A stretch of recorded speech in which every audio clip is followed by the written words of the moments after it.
KG rod বের করবে কিভাবে? কত মোটা রড হলে কত ফুট হলে কেজি বের হবে। তাহলে আমরা কি করব?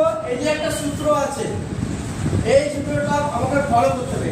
D square by 533 into foot. এই ডিটা লিখে রডের ডায়া কত আছে? 10 mm এর ডায়া, লেন্থ আছে কত? 8 ফুট লেন্থ আছে। তাহলে কি করে বার করব? ডায়া আছে, রডের ডায়া আছে 10, তাহলে 10 স্কয়ার বাই 533 ইনটু 8 ফুট।